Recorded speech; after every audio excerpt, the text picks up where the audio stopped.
vamos com o esporte, vamos no nosso primeiro tempo. Chegando aqui com a gente, Carlos Ferreira. Ferreira, bom dia. Bom dia, Márcio. Bom dia, Thaís. Bom dia, Ferreira. Pessoal de casa, para começo, Remo e Paysandu perderam posição ontem à noite na Série C. A gente explica já já. Pois é, então vamos lá, vamos começar essa partida. A gente começa falando do Remo, porque ontem, após uma reunião na sede do clube, foi decidido que Mazzola Júnior deixa o comando técnico da equipe.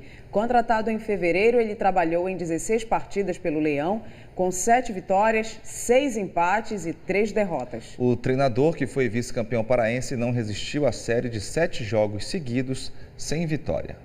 E olha, o Remo foi rápido nesse anúncio do substituto de Mazzola Júnior como técnico da equipe.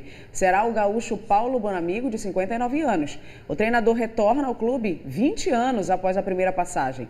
Este ano, Bonamigo comandou o Boa Vista no Campeonato Carioca, sendo vice-campeão aí da Taça Guanabara, perdendo na final por 2-1 para o Flamengo. O profissional também tem passagens por Botafogo, Atlético Mineiro, Palmeiras, Fortaleza e também o futebol árabe.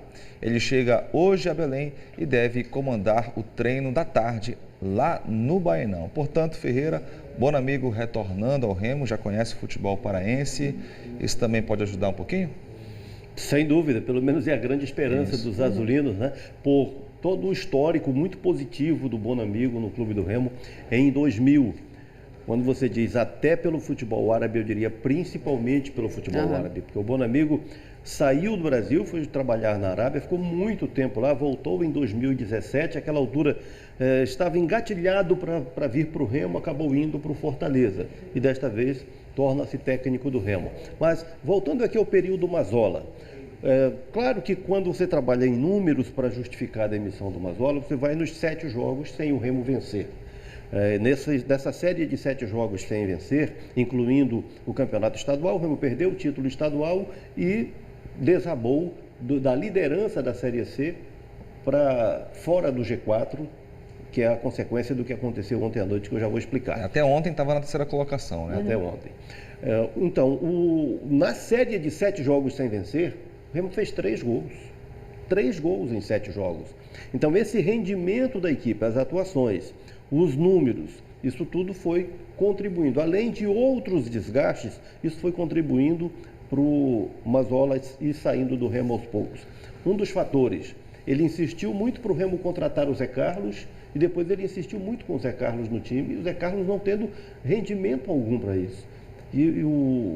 A forma também como ele montou o time do Remo, e aí é compreensível, ele priorizou o sistema defensivo porque via limitações da equipe e em função disso o Remo conseguiu fazer resultados. Porque você for trabalhar com números aqui para justificar a saída do Mazzola, você não pode ignorar os números dele na Série C.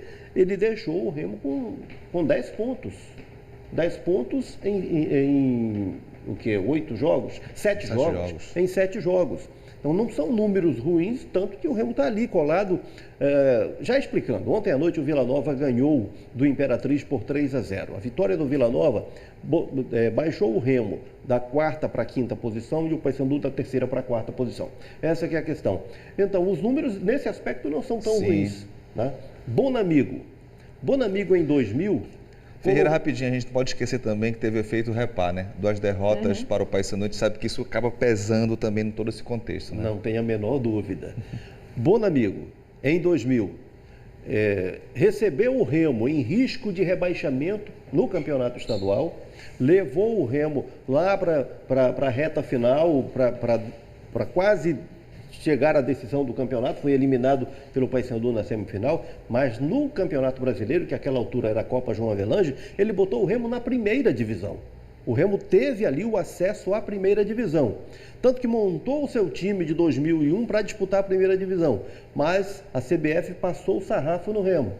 E aí o Remo acabou sendo, usando uma expressão aqui, expurgado da primeira divisão, na marra, e entrou na justiça, brigou, acabou desistindo da briga e, enfim, foi disputar a segunda divisão, mas conquistou em campo o acesso num trabalho com todos os méritos, um trabalho comandado pelo Bonamigo. É com essa credencial que ele está de volta 20 anos depois. Exato, então a expectativa é muito grande, né, com a presença dele. Já conhece um pouquinho do trabalho, claro que são jogadores completamente diferentes da época em que ele esteve, mas aí a expectativa é muito grande para que dê uma melhorada no time como um todo, né? Eu diria que o desafio é maior que a expectativa, que ele vai precisar dar uma outra identidade para esse time muito rapidamente, né? Esse time que tem uma cara muito mais defensiva vai ter que ganhar poder ofensivo.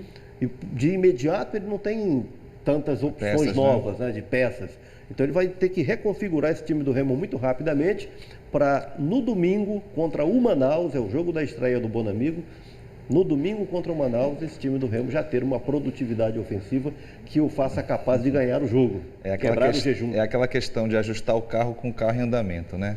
É bem difícil, mas Paulo Bonamigo aceitou o desafio, chega hoje à tarde ao comando do Remo.